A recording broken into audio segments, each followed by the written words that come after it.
आम्ही 4 दिवसाच्या अगोदर रस्त्याला चालता येत नाही, येणार जाणारे भरपूर आहे. पण काय करणार आहे, रस्त्याचं अजिबात इतकी विचित्र झालेलं आहे ना की जिकडे तिकडे खड्डे पाण्यापासून अजिबात रस्त्यात चालायचं आणि शाळा सुरू झाली नाही. शाळेचे पोरं कसे जातील हा आम्हाला हे पाहिजे. आमचे रस्ते दुरुस्त करून पाहिजे, लवकरात लवकर सोय करा. मी 4 दिवसाच्या अगोदर पडून गेलेली आहे अंधार रस्त्याने आणि रस्ते पण स्लीप होत आहे. आमच्या गल्लीकडे अजिबात लाईटाचे खंबे सुद्धा नाही आहे. खूप फजिती होत आहे, मुलांची पण, म्हाताऱ्या माणसाची पण, आमच्या स्वतःची पण. वंचित बहुजन आघाडी मालेगाव शहर करते. मालेगाव कलेक्टर पट्टा भागात जवळजवळ 9 महिने ते 1 वर्षापासून भुयारी गटारीचं काम चालू आहे. भुयारी गटारीचं काम चालू असताना त्यांनी फक्त पाईपं टाकून ठेवले. अजून त्या पाईपांना घरांची पाईपांची जोडणी सुद्धा केलेली नाही.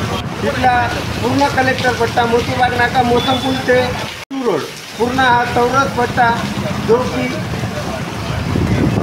2 किलोमीटर वर्गाचा जवळजवळ पट्टा असून तिथे हजारो घरं आणि हजारो मुलं आता शाळेत जातील. शाळेत जात असताना त्यांना पायी चालणंसुद्धा मुश्किल झालेलं आहे.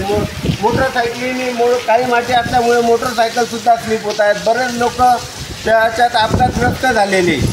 2 जवळजवळ 9 महिन्यापासून भुयारी गटारींचं काम चालू आहे. जागोजागी रस्ते खंदून ठेवलेले. कुठल्याच पद्धतीचं काही नियोजन, ढसाळ नियोजन असताना पावसाळा लागलेला आहे, पाऊस पडतो आहे. त्या पावसात त्या खड्ड्यांमध्ये पाणी साचलेलं आहे. तिथे लहान मुलांना आता शाळेत जायला तकलीफ होणार आहे. म्हाताऱ्या माणसांना दवाखान्यात घेऊन जायला रिक्षासुद्धा तिथपर्यंत जाणार नाही अशी कंडिशन आहे.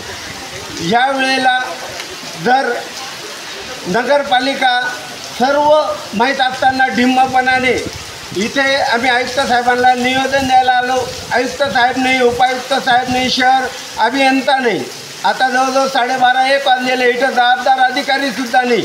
मालेगाव प्रगतीकडे का भगाताकडे याचा आता नीट विचार करावा आणि लवकरात लवकर जर रस्त्यांची सोय नाही झाली, तिथे जर काही अपघात झाला तर याचा प्रशासनच जबाबदार राहील. आणि त्यानंतर वंचित असं आंदोलन करेल की मागे एकदा वंचितनी ते टाळे लावले होते, आता परत नवीन प्रकारे काय वंचित करेल याचा आयुक्तांनी विचार करावा आणि लवकरात लवकर रस्त्यांची कामे करावीत.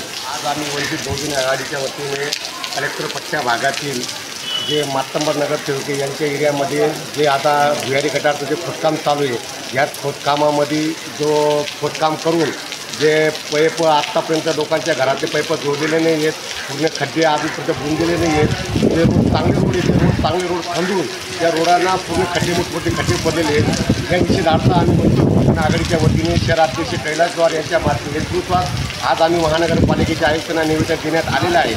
आज आम्ही निवेदन देत असताना या महानगरपालिकेमध्ये कुठलाही प्रशासकीय अधिकारी, जबाबदार अधिकारी कुठलाही इथं आज म्हणजे इथं हजर नाही आहे, तरी आम्ही ते निवेदन विनिमय केलेलं आहे. जर लवकरात लवकर या कलेक्टर पट्ट्याचे खड्डे लवकरात लवकर बुंदले नाही तर आम्ही वंचित बहुजन आघाडीच्या वतीने वंचित बहुजन आघाडीच्या स्टाईलने ज्याही कॉन्ट्रॅक्टरला दिलेलं असेल, त्यांचं जे पण मटेरियल असेल ते मटेरियल आम्ही नासधूस केल्याशिवाय राहणार नाही आणि त्या ठेकेदाराला घोड्या काळं करून त्याला काळं फासल्याशिवाय राहणार नाही, हा आम्ही आयुक्तांना इशारा देतो. आणि जर आमचं परत एक टाईम सांगतो, जर आम्हाला परत आमच्या वंचित बहुजन आघाडीला तुम्हाला एक अनुभव आलेला असेल की आम्ही वंचित बहुजन आघाडीत जेवढं शांत आहोत तेवढे आम्ही उग्रबी आहोत. आम्ही एक वेळा नगरपालिकेला आम्ही टाळं लावलेलं आहे, परत आम्हाला ही वेळ येऊ नका द्या, हे आमचं आयुक्त साहेबांना आश्वासन आहे. एवढं बोलतो, 2 शब्द संपतो. जय भीम, जय वंचित.